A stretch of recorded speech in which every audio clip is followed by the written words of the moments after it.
Greetings and welcome to our third episode of Morrowind History, a series dedicated to looking at some of the old and occasionally unfinished mods from Morrowind that have had a pretty big impact on the community, and, helped shape the way we view modding today. And as always, I'm your host, Elf Guy, and in the past we've covered the famed, though never finished, Nadib project, and the legendary massive landmass mod, Sea of Destiny, but today we're going to be taking a look at a slightly different mod than those two, Scorched Earth Perithia by Andre Sergoyan. And yes, I know, I probably mispronounced that name there, and I do apologise for that. And unlike the mods that we've looked at in the past here on Morrowind History, this isn't really a landmass mod, or at least, not just a landmass mod, and it was actually largely finished. Scorched Earth Perithia is, in fact, a total conversion mod, or at least that's what the author claims anyway. From a strict definition of the term total conversion, it does kind of fall just a bit short, but minor details. Scorched Earth Perithia was really the first total conversion mod to be released from Morrowind, coming out in 2003, over a year before Octwin would make its first public release in 2004, and in 2006, Scorched Earth Perithia was elected into the Elder Scrolls Hall of Fame. And despite all that though, the mod certainly has more than a few issues, and even back in 2003 it faced a fair amount of criticism for various design decisions, but we'll get to that, all more in a minute here during our showcase. For now, you can find the download links for Scorched Earth Perithia down in the video description below, as well as timestamp annotations to jump to, particular segments of today's video. Much like our Sea of Destiny episode, we're going to be dividing this video up by regions and cities, so you can just, jump to a particular segment if you so desire. And anyway, we're going to sort out our showcase here by taking a look at how Scorched Earth Perithia starts. And essentially, you do need to start a new game to play this mod, and ideally you'll want to, set it up on a fresh Morrowind install, because it does contain some Morrowind.ini edits that might cause issues otherwise.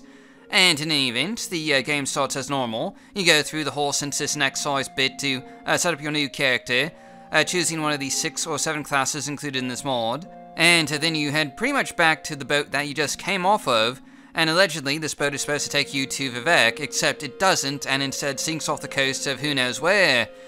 So far, a bit of a stereotypical start for a mod here.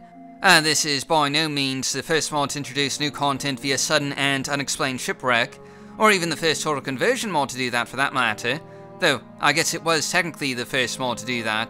Dragon's Breach does start out the exact same way, though that mod didn't get released until 2005, so I guess this may well have been the first mod to do the whole shipwreck thing, since it was released in early 2003. And in any event, you'll gradually make your way out into the open sea waters, and swim for the near shoreline, a small desert island seemingly trapped in never-ending storms, and also absolutely covered in hostile mud crabs. And since you, don't really have a weapon yet, you may well die here several times if you try to, take them all on hand-to-hand. And to say the least, this is not the easiest mod out there. If you thought Vanilla Morrowind had a rough start, well, this total conversion is arguably a lot harder. You will eventually find a crate of weapons, as well as a chest of lockpicks and potions on the small island, which you can, arm yourselves with to defend against the never-ending hordes of mud crabs, just bearing down on you. And, these are just truly awful creatures, just the worst. And not one of them will even agree to buy things from you, which is just a real shame, I think. And once you've cleared up the mud crab infestation, you'll find an outlet by some poor soul that died on this island, giving a fairly detailed, bit of background about how he came to be here, and also a bit about a nearby settlement, which you'll eventually, have to swim to. You can kind of see the nearby town poking out of the fog here in the distance, but it's a pretty long swim, and you'll have to fight off a lot of slaughterfish on the way. And really, this mod is kind of just, unforgiving with how it starts out. Most players in Vanilla Morrowind die in the first, 5 minutes of gameplay, but Scorched Earth Perithia, really takes that to a whole new level. And after a while swimming through these deadly slaughterfish-infested waters, you'll finally make it to shore, only to discover that this town has seen better days. Clearly something terrible has happened here. Buildings are on fire, there's rubble and detritus everywhere, lots of dead bodies and blood in the streets. It seems like this village has been raided by some unknown and sinister force, and only a handful of the residents remain to provide any sort of explanation as to what all exactly is going on here. And say what you will about Scorched Earth Perithia, but it does have a fairly explosive introduction, on par with that of, maybe Booty Island, Dragon's Breach, and perhaps Octwind. Though maybe that's a bit of a stretch, I don't know. Either way, point is, it has a very interesting introduction, if nothing else. And moving on, you'll meet your first truly living NPC here, who has a fair bit of new dialogue, and most NPCs have unique greetings and or unique backgrounds with a bit of history about themselves. And this really only goes for the named NPCs though. Like, a lot of mods out there, Sword of the Perithia uses filler generic NPCs to help populate a lot of cities, like, citizens and locals and, NPCs that just have no name really. But regardless, going back to our main storyline here, you'll be directed to the local tavern, where you'll meet the captain of the guard here, who's trying to keep things together, and this is where the main quest begins in earnest. He'll send you off to deliver a notebook to the nearby city of Crosstown, with a warning about the events that have transpired here, and you can also take this time to learn a little bit about the world you've found yourself in, since he has a ton of dialogue topics about a lot of the different regions, settlements, and cities that you'll find in this strange and foreign land. And that's pretty much the end of our introduction here. Next we're going to be taking a scenic tour of several of the different regions and cities to be found in Sword of the Perithia, and this is probably going to take a while. This is a pretty massive mod with about half a dozen, main settlements, numerous camps, ruins, and other locations, and lots of dungeons and quests to, see and do. Now, real quick, you can see a map of the Sword of the Perithia, and it's really a fairly big place, I would say. Perhaps about 1/5 the size of Vvardenfell, perhaps a bit more than that. And again, this is a total conversion, so you're really not supposed to head back to Vvardenfell, and it might cause a few issues if you do, and we'll get to that in a bit more detail here in a minute, but there's some pretty obvious things that will cause issues if you go back to Vvardenfell. Now, we'll be starting out our scenic tour of the Sword of the Perithia in the starting town of Eastwick, where you first arrive and begin the main quest. And the town is, or rather, was, a fairly decent size before whatever raid destroyed much of the town. And from here you can, pick from 3 roads to follow. One leads to the Swamp of Eternal Stench, a bitter case-like region of dense fog, rain, and, bog-ridden landscapes. And another road goes up to the Thunder Peaks, and that path is especially dangerous, guarded by wild orc clans who will, pretty much attack anyone who dares to approach. And the third road here leads through the haunted Eastwick Woods, home to a number of undead, skeletons, ghosts, and the occasional necromancer. And regardless of which direction you pick, it won't be easy getting to the next settlement. Again, Sword of the Perithia is, fairly difficult, and the landscapes here have a greater number of, and stronger in general, opponents for you to face. For the first part of our tour though, we're going to be following the road through the Eastwick Woods, right past the Silver Lake, which has since been renamed to Sharp Teeth Lake due to an influx of slaughterfish that have been causing a lot of issues for the nearby residents of Eastwick. And before you even get to the woods here, you'll run across this woodsman on your way down the road, and this is one of the first side quests that you can get in this mod. And, in total, there's over 100 side and miscellaneous quests to do, and the quests are actually one of the highlights of Sword of the Perithia. The author estimates there's about 80 or so hours of content in this mod, including a 10-hour long main quest and over 100 side quests, which is, again, fairly impressive for a mod that was released only about a year after Morrowind itself, and it was largely built by one person. Of course, as we'll see later on, in order to get the mod finished and released so quickly, the author had to cut a few, or rather a large number of corners, but again, we'll get to that more here in a few minutes. For now, you can see the Eastwick Woods in earnest here, and you'll notice as we travel deep and deep into the forest, visibility gradually declines as a perpetual fog settles in, preventing you from seeing too far ahead, even with, distant land. And the Eastwick Woods are a dangerous place full of undead that will, and often do, attack the unwary travelers trying to, just find their way through. But this is also the most direct way to get to Crosstown, your first step in the main quest. So you have to travel through here eventually, or potentially take more dangerous routes through the Thunder Peak Mountains, or the Swamp of the Eternal Stench, and, something to note here is that a lot of these names do sound very D&D-ish, but I don't know, maybe that's just my imagination.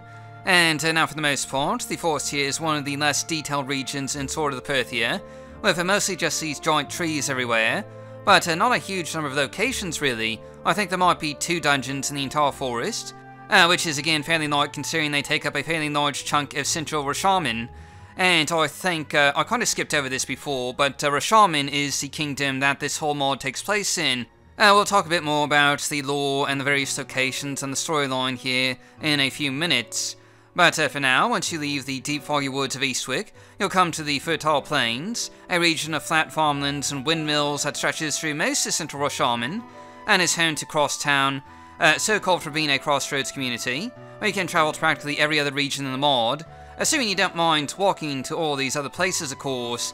I'm not sure there's really much of a fast travel system in sort of the Perithia, but anyways, Crosstown is a pretty sizable settlement, with residences, shops and taverns built around some central military fortifications, and indeed Crosstown is one of the major troop garrisons for Rashman. The central location of the settlement makes it ideal for quick troop deployment, and outside of town there you'll find countless fields of various crops, where most of the local economy can be found supplying the entire kingdom, and truly the fertile fields region is the breadbasket of Rashman. But anyway, we're not going to be spending too much time looking at interiors in sort of the Perithia, because truly there's really not much to see. Pretty much all the interiors in this mod, at least 97% of them anyway, are copy and pasted, and really it's very similar to what happened with Sea of Destiny. And I'll admit, that's probably the only reason that these mods were released so fast. Sword of the Perithia was released in 2003, and Sea of Destiny was of course released in 2004. There's no way either mod could have been released so quickly had the authors actually built unique interiors for everything. But still, it's a bit of an issue, particularly since this mod was advertised as a total conversion mod, and yet has largely copy and pasted content, which seems to me to be the exact opposite of what a total conversion is supposed to be. But, I'm going on a rant here. That's just one of my major criticisms with this mod, and there are, of course, other issues, but they're a little less noticeable. And anyway, while the interiors here are all copy and pasted, the quests are not, and indeed, as I mentioned before, the quests are definitely the highlight here. And just showing off another brief portion of the main quest, the captain of the guard in Crosstown will ask you to assist him in hunting down a serial killer that's been, plaguing the city recently, directing you to a nearby murder scene where you can gather evidence before tracking down the killer. And on the whole, the quests here are, fairly well written, and, do go a long way to make up for the otherwise drab interiors that you get to explore in this mod. And next up, we're going to be stopping by the Smuggler's Cove, around this small region that really just consists of the town of Smuggler's Cove, which is a short walk away from Crosstown. So, it's practically the same region anyway. And this is a rather interesting area, geographically speaking, with the Adventurers Guild perched on a cliff overlooking the shack village of Smuggler's Cove below, with a long winding path that leads down to the harbour. And Smuggler's Cove is a pretty big place, with dozens of shacks, again largely copy and pasted mind you, and several ships that can, take you to some of the other destinations around the kingdom, such as the capital and whatnot. There's also a number of quest NPCs here as well, which is, to be expected, as well as a few other services. Though again, we won't actually be looking at any of the interiors here again because there's really not much point to doing so.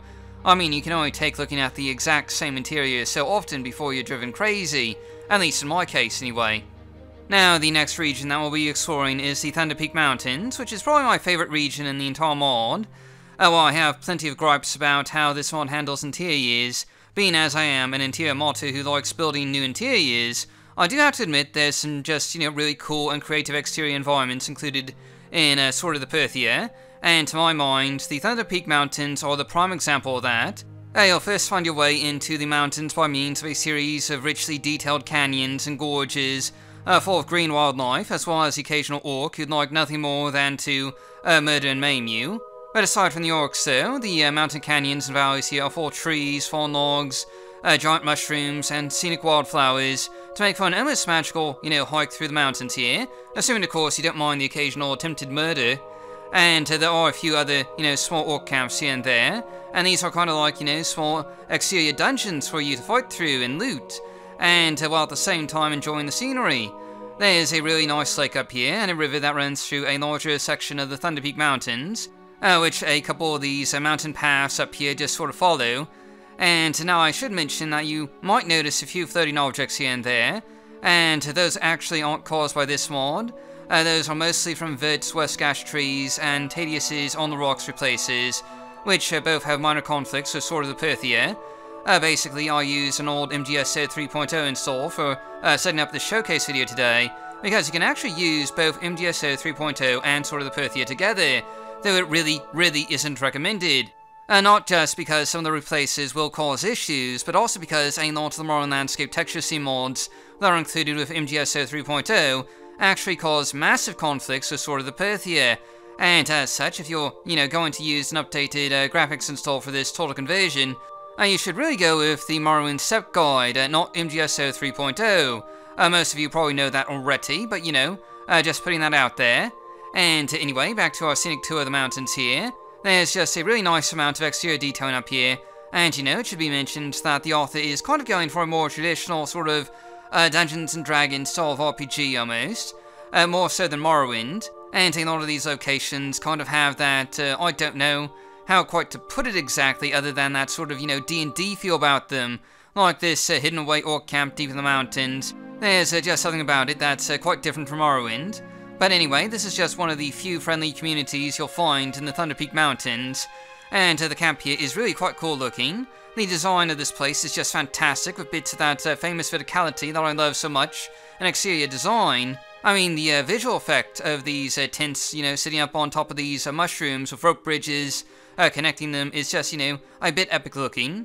Now, just sort of flying past the orc camp, you'll find what appears to be a hostile village of high elves right behind it, who will pretty much immediately start firing arrows at you if you come too close, and this is just another one of the hazardous areas that you'll have to dodge if you're trying to make your way up to the mountain to the town of Shire, which is really the primary settlement in this region. And now just, jumping to another part of the Thunder Peak Mountains here, one of the really great things about this area is just the subdivision of the whole region. There's a lot of hidden valleys, scenic canyons, and steep cliff paths for you to, discover. And again, a lot of that verticality, with some paths, leading you over gorges that you just traveled through on foot earlier. And as I understand it, the author was heavily influenced by the Legend of Zelda, Link to the Past, and as such, some of these areas will have puzzles and things of that nature that you need to, figure out before you can continue. And we'll actually be taking a look at one of these areas as part of the Forest of Illusions later on in this video. But for now, we have a few more areas in the Thunder Peak Mountains to show off. And no worries, we won't be showing off everything in this video here. We'll be leaving a fair bit of content for you guys to find for yourselves should you end up playing sort of the Perithia. And the last bit of the Thunder Peak Mountains I will be showing off is the town of Shire, a large Redoran-style mining settlement deep in the mountains, near the top of some of the tallest peaks in this area. And as you might expect, most of the town here is copy and pasted from Aldrun and Morgan. There aren't really any, I don't think, original interiors in this town, so it's mostly just copy and pasted. And because Rashman is an imperial kingdom, you have the rather odd case where a majority of the residents are Imperials, Nords, or Bretons, rather than the Dunmer that you'd, typically expect to find inhabiting a Dunmeri-looking settlement like this. But that minor detail aside, Moonshire is a pretty important questing location, being the headquarters for the Adventurers Guild, the mod's primary faction for the Starving Adventurer class. The Adventurers Guild has locations in nearly every town and settlement, and they offer a lot of the miscellaneous quests that you can go on, with at least half a dozen quests available in each settlement, including at least one major quest that acts as a sort of, mini main quest for the region. Now, we won't be showing off a lot of these quests here, but needless to say, there's a good bit of variety to be found in this mod. Now, for our next segment, we're going to be taking a look at a couple of different regions, starting with the Swamp of Eternal Stench, one of the southern regions of Rashman, and honestly one of the small regions as well. And much like other areas, sort of the Perithia, this one has its own sort of unique weather with ever-present rain and fog to keep one's spirits damp as they tramp through the endless muck of this bog-ridden and divine-forsaken land. Those who want to risk the journey will find a few hidden and secret locations deep in the swamps, with the occasional ruin or isolated shack poking out of the darkness. There's also a variety of deadly creatures who live here, such as Daedra and some strange and unusual mushroom creatures, which are a new addition, I believe, added by this mod. And like nearly every region of Rashman, you'll find yourself fighting through much of the landscape here, with constant threats poking out of the fog to attack you as you explore this region. That said, there's not really a whole lot to see here though, at least not without spoiling some of the quests for sort of the Perithia. So we're just going to, move on to our next area, and that's the Forest of Illusions, located in the northernmost part of Rashman, just south of the capital of the kingdom itself. And this forest is actually kind of a magical looking place, with a rich amount of detail and wildlife making for a rather scenic area to explore, though it is still filled with, deadly threats, namely tree imps that have fireballs that they'll occasionally, throw your way. Luckily, we're levitating through here, so they aren't going to pose a major problem for our showcase, but they will harass anyone who tries to walk or run through the woods. And, this is actually one of the neat things about Sword of the Perithia, in that it does have a lot of forested areas, something that Morrowind was notably lacking when it first released in 2002, and as a result, a lot of the, first big batch of landmass and total conversion mods actually featured forests, pretty prominently, I think. Mods like Sea of Destiny, Indid, Dragon's Breach, Arcwind, Maya, Aranith, and several other, early landmass mods had a lot of forested areas, seemingly to make up for this, missing biome type in Morrowind. And while certainly the FPS hit is, sometimes really noticeable in these areas, the forest is still quite a scenic and just beautiful place to explore. And of course, as with any dense region like this, there's going to be a few hidden things for you to find. And really just the name Forest of Illusions implies that there's, something mysterious and unknown waiting to be discovered somewhere in these dense woodlands. And one of the locations you'll find if you delve deep enough into the forest is this seemingly Telvanni-style settlement, almost blending in with the surrounding forest, with mushroom pods and towers. But one of the things you'll notice is that, at least at first, there doesn't seem to be, any NPCs walking around here, or even any doorways or entrances to these buildings. And that's actually part of the illusion. You need to progress along the main quest, and I think maybe solve a puzzle or two before this settlement's inhabitants will reveal themselves to you. And that makes this one of the more unique and certainly more interesting locations that you'll find in Sword of the Perithia. But we're not going to linger here. We do have a couple more regions we need to stop by real quick before, we're done with our showcase. And next we're going to be taking a look at the region known as the Scorched Earth, basically a giant desert in southern Rashman. And there's really not a whole lot to see here. I mean, it is a desert after all, and the sand is kind of implied. But there is one settlement here, the desert city of Telaveve, which sounds a lot like the name of the famed Israeli city. Though obviously it is spelled differently, but, that's neither here nor there. This is pretty much the only Halalu-style settlement in Sword of the Perithia, and again, like all of these towns, the interiors are copy and pasted, so there's, really not much point to exploring the interiors here. And anyway, this is the last bit of civilization before you head out into the endless sands, and eventually the Fire Spire Mountains, a hellish wasteland of ash, lava, and dragons.